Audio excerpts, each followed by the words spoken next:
Breaking news BRS ఎన్నికల గుర్తు మీద గెలిచి కాంగ్రెస్లోకి ఫిరాయించిన ఎమ్మెల్యేలపై విచారణ నేటి నుంచి ప్రారంభం కానుంది. విచారణ తేదీలను స్పీకర్ గడ్డం ప్రసాద్ కుమార్ ఖరారు చేశారు. ఇవాటి నుంచి అక్టోబర్ 1 వరకు స్పీకర్ గడ్డం ప్రసాద్ ముందు ప్రత్యక్ష విచారణ జరగనుంది. తొలి రోజు నలుగురు ఎమ్మెల్యేలు విచారణ ఎదుర్కొనున్నారు. Rajendranagar MLA Prakash Goud, Chevella MLA Kale Yadaiah, Patancheru MLA Gudem Mahipal Reddy, Gadwal MLA బండ్ల కృష్ణమోహన్ రెడ్డి ఇవాళ విచారణకు హాజరు కానున్నారు. వీరు న్యాయవాదులతో కలిసి విచారణకు హాజరవుతారు. పిటిషనర్లుగా బీఆర్ఎస్కు చెందిన Korutla MLA Kalvakuntla Sanjay, Sangareddy MLA Chinta Prabhakar, Janagama MLA Palla రాజేశ్వరరెడ్డిలు ప్రతివాదులుగా ఉన్నారు. ఉదయం 11 గంటల నుంచి సాయంత్రం 4 గంటల వరకు ఇరు వర్గాల వాదనలు స్పీకర్ వింటారు. ఒక్కో ఎమ్మెల్యేకు గంట సమయం కేటాయించారు. భారత రాజ్యాంగంలోని 10వ షెడ్యూల్ కింద ట్రిబ్యునల్ అనర్హత పిటిషన్లను విచారణ చేపడుతుండటంతో ఆంక్షలు విధించారు.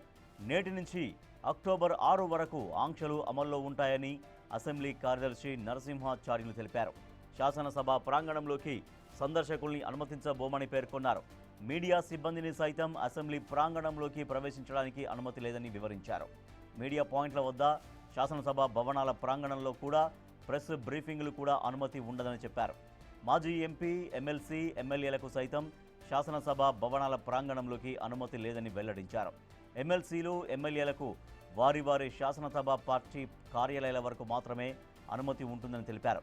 10వ షెడ్యూల్ కింద ట్రిబ్యునల్ ముందు హాజరయ్యే సభ్యులు వారి న్యాయవాదులు కోర్టు హాల్లోకి మొబైల్ ఫోన్లను తీసుకెళ్లవద్దని సూచించారు.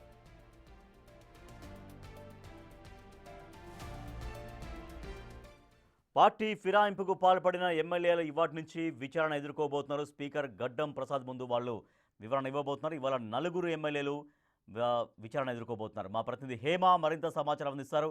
హేమ, ఇవాటి నుంచి ఎమ్మెల్యేలందరూ కూడా విచారణ ఎదుర్కోబోతున్నారు. పార్టీ ఎందుకు ఫిరాయించాల్సి వచ్చిందనే దానిపైన ఎటువంటి కీలక పరిణామంగా చూడొచ్చు? వీళ్ళ విచారణ తర్వాత ఎటువంటి టర్న్స్ తీసుకునే అవకాశం ఉంది ఈ వ్యవహారం? మొత్తానికి రాజేష్ మీరు అన్నట్టుగానే ఇది ఒక కీలక పరిణామం అనే చెప్పుకోవచ్చు. ఎందుకంటే పార్టీ ఫిరాయింపుల ఎమ్మెల్యేలకు సంబంధించి మొత్తం తెలంగాణ రాష్ట్రం మొత్తం కూడా ఎదురు చూస్తుంది. అసలు ఏం జరగబోతుంది?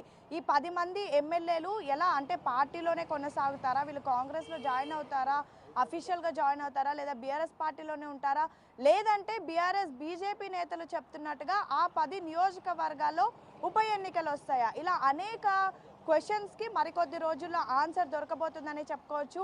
ప్రధానంగా ఈ రోజు 29 అండ్ 1వ తారీఖు, అక్టోబర్ 1వ తారీఖు 2 రోజుల పాటు పార్టీ ఫిరాయింపులకు సంబంధించినటువంటి 4 ఎమ్మెల్యేలు ప్రస్తుతం విచారణను ఎదుర్కోబోతున్నారు. మొత్తం 10 మంది ఎమ్మెల్యేలు ఉన్నారు. 10 మంది బీఆర్ఎస్ బీఫామ్ మీద గెలిచి రాష్ట్రంలో కాంగ్రెస్ పార్టీ అధికారంలోకి వచ్చిన తర్వాత కాంగ్రెస్లో జాయిన్ అయ్యారు అంటూ బీఆర్ఎస్ నేతలు చెప్తున్నారు. కానీ ఈ 10 మంది ఎమ్మెల్యేలు మాత్రం మేము కాంగ్రెస్లో జాయిన్ అవ్వలేదు, బీఆర్ఎస్లోనే ఉన్నాము, ఇంకా కేవలం ముఖ్యమంత్రి రేవంత్ రెడ్డిని మా నియోజకవర్గ అభివృద్ధి కోసమే కలిసాము, సేమ్ టైం ముఖ్యమంత్రి రేవంత్ రెడ్డి మాకు కప్పినటువంటి కండువ కూడా పార్టీకి సంబంధించినటువంటి కండువ కాదు అంటూ కూడా చెప్పుకొస్తున్నారు. సో మొత్తానికి ప్రస్తుతం 10 మంది ఎమ్మెల్యేలు ఉన్నారు.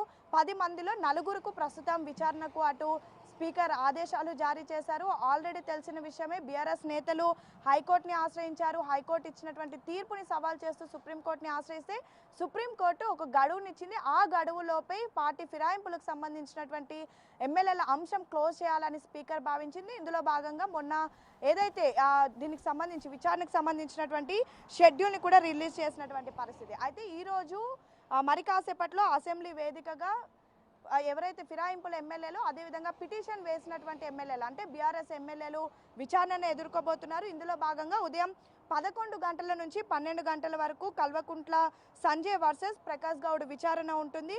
అయితే ఈ రోజు జరుగుతున్నటువంటి విచారణ ఏదైతే ఉందో రాజేష్, ఇందులో అటు ఎవరైతే ఫిరాయింపులకు సంబంధించినటువంటి ఎమ్మెల్యే, ఆయన అడ్వకేట్ వర్సెస్ ఎవరైతే పార్టీలో, అంటే బీఆర్ఎస్ పార్టీలో పిటిషన్ దాఖలు చేసినటువంటి ఎమ్మెల్యే అండ్ వాళ్ళకు సంబంధించినటువంటి అడ్వకేట్, ఈరోజు MLA advocate versus MLA advocate ఈరోజు విచారణ అనేది ఉంటుంది. సేమ్ టైం అక్టోబర్ 1వ తారీఖున కేవలం పార్టీ ఫిరాయించినటువంటి ఎమ్మెల్యే అడ్వకేట్ ఓన్లీ అండ్ ఎవరైతే బీఆర్ఎస్ పార్టీ పిటిషన్ దారుడు ఉన్నాడో ఆయనకు సంబంధించినటువంటి అడ్వకేట్ వర్సెస్ అడ్వకేట్ ఉంటుంది. ఇక ఒక్కసారి షెడ్యూల్ చూస్తే ఈరోజు మొత్తం 11 గంటల నుంచి 12 గంటల వరకు కల్వకుంట్ల సంజయ్ వర్సెస్ ప్రకాష్ గౌడ్ విచారణ ఉంటుంది. అండ్ 12 గంటల నుంచి 1 గంట వరకు చింతా ప్రభాకర్ వర్సెస్ కాలే యాదయ్య విచారణ ఉంటుంది. 1 గంట నుంచి 2 గంటల వరకు చింతా ప్రభాకర్ వర్సెస్ గూడెం మైపాల్ రెడ్డి ఉంటుంది. ఎందుకంటే గూడెం మైపాల్ రెడ్డి కాలే యాదయ్య ఇద్దరికి సంబంధించినటువంటి పిటిషన్ చింతా ప్రభాకర్ దాఖలు చేశారు. అండ్ మధ్యాహ్నం ఈవినింగ్ 3 గంటల నుంచి 4 గంటల వరకు పల్లా రాజేశ్వర్ రెడ్డి వర్సెస్ బండ్ల కృష్ణమోహన్ రెడ్డి ఉంటుంది. ఇదంతా కూడా 29వ తారీఖు అంటే ఈరోజు schedule. And same time October 1వ తారీఖున కూడా సేమ్ పర్సన్ సేమ్ టైమింగ్లో ఉదయం 11 గంటల నుంచి 12 అండ్ సేమ్ టైం 12 గంటల నుంచి 1 గంట 1 గంట నుంచి 2 3 గంటల నుంచి 4 గంటల వరకు సేమ్ పర్సన్ సంబంధించినటువంటి విచారణ ఉంటుంది. అయితే ఈ విచారణ కూడా ఎలా ఉండబోతోంది అంటే రాజేష్, ప్రధానంగా మొదటిగా ఇప్పటికే మనం చూసాం అటు స్పీకర్ ఆఫీస్ నుంచి ఫిరాయింపుల ఎమ్మెల్యేలకి నోటీసులు వెళ్ళాయి. మొదటిగా బీఆర్ఎస్ వాళ్ళు మీ పైన ఈ విధంగా ఆరోపణలు చేస్తున్నారు, ఈ విధంగా మాకు కంప్లైంట్ వచ్చింది, దీనిపైన మీరు ఏం వివరణ ఇస్తున్నారు అంటూ కూడా ఫిరాయింపుల ఎమ్మెల్యేలను కోరారు. ఎమ్మెల్యేలు కూడా దానికి సంబంధించినటువంటి వివరణ ఇచ్చారు.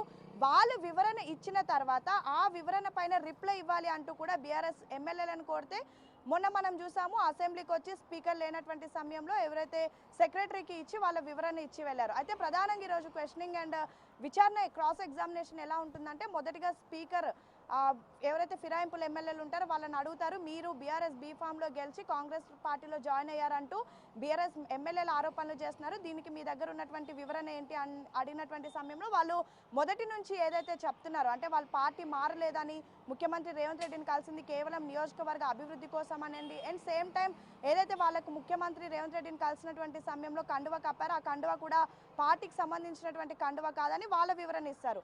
అదే అంశం పైన ఇటు బీఆర్ఎస్ ఎమ్మెల్యేలను వివరణ కోరినటువంటి సమయంలో అంటే రిప్లైని కోరినటువంటి సమయంలో ఆల్రెడీ బీఆర్ఎస్ ఎమ్మెల్యేలు ఇప్పటికే ఎవరైతే ఫిరాయింపుల ఎమ్మెల్యేలు ఉన్నారో వాళ్ళకి సంబంధించినటువంటి అన్ని ఏవైతే ఎవిడెన్స్ ఉంటాయో వాటన్నిటిని కూడా గ్యాదర్ చేశారు. అందులో ముఖ్యంగా కొంతమంది ఎమ్మెల్యేలు నేరుగా కాంగ్రెస్ పార్టీకి సంబంధించినటువంటి ప్రోగ్రామ్స్లో అటెండ్ అవ్వడం, నేరుగా గాంధీ భవన్లో జరిగినటువంటి పిఎస్సి మీటింగ్ కానివ్వండి, ఎగ్జిక్యూటివ్ ఎక్స్టెండెడ్ మీటింగ్ కానివ్వండి, రివ్యూ మీటింగ్ కానివ్వండి, ఇలా అనేక మీటింగ్స్కి కూడా కొంతమంది నేతలు హాజరు కావడం, సేమ్ టైం ఆయా నియోజకవర్గాల్లో కాంగ్రెస్ పార్టీ చేసినటువంటి కార్యక్రమంలో హాజరవ్వడం, కొంతమంది నేతలు లైక్ కడియం శ్రీహరి లాంటి వాళ్ళు ఏకంగా పార్టీకి సంబంధించినటువంటి కండువా కప్పుకొని ప్రచారం చేయడం, ఇలా బీఆర్ఎస్ నేతల రిప్లై ఉంటుంది. సో మొత్తానికైతే ఈరోజు మరి కాసేపట్లో విచారణ ప్రారంభం కాబోతోంది. మొత్తం మీడియాకి అదేవిధంగా ఎక్స్ ఎంపీలు ఎమ్మెల్యేలు ఎమ్మెల్సీలకు కూడా ఆంక్షలు విధించారు. పర్మిషన్ లేనిదే ఎవరు కూడా అసెంబ్లీ ప్రాంగణంలోకి రాకూడదు. సేమ్ టైం అటు ఎమ్మెల్యేలు కానివ్వండి ఎమ్మెల్సీలు కానివ్వండి వాళ్ళకు కేటాయించినటువంటి స్థానంలోనే ఉండాలి. సేమ్ టైం ఈ రోజు విచారణను ఎదుర్కొంటున్నటువంటి వాళ్ళు కానివ్వండి లేదంటే కంప్లైంట్ ఇచ్చినటువంటి వాళ్ళు కానివ్వండి వాళ్ళు కూడా మీడియా అంటే లెజిస్లేటివ్ ఆ బిల్డింగ్ లో ఎవరు కూడా మీడియాతో మాట్లాడొద్దని అనేక ఆంక్షలు విధించారు. సో చూడాలి మొత్తానికి ఇందాక మీరు అన్నట్టుగా ఈ కీలక పరిణామం ఎటు దారి తీస్తుంది అనేది మాత్రం వేచి చూడాలి. Rajesh right, thank you Hema. BRS లో గెలిచి 10 మంది ఎమ్మెల్యేలు కాంగ్రెస్ లోకి ఫిరాయించారు. అయితే స్పీకర్ నోటీసులు అందుకున్న తర్వాత మేము కాంగ్రెస్లో జాయిన్ కాలేదు, బీఆర్ఎస్లోనే కొనసాగుతున్నామంటూ వివరణ ఇస్తున్నారు. సో ఇవాళ అయితే నేరుగా ఇక స్పీకర్ ముందుకు వెళ్ళబోతున్నారు. ఇవాళ 4 ఎమ్మెల్యేలు విచారణ ఎదుర్కోబోతున్నారు. ప్రకాష్ గౌడ్ రాజేంద్రనగర్ ఎమ్మెల్యే, తర్వాత Gudem Mahipal Reddy Patancheru MLA, Kale Yadaiah Chevella MLA and Bandla Krishnamohan Reddy Gadwal MLA. So వీళ్ళు 4 ఇవాళ స్పీకర్ ముందు విచారణ ఎదుర్కోబోతున్నారు. సో తర్వాత ఎటువంటి పరిణామాలు దీంట్లో చోటు చేసుకోబోతున్నాయనే దానిపైన సర్వత్రా ఒక ఆసక్తి మాత్రం కనిపిస్తోంది.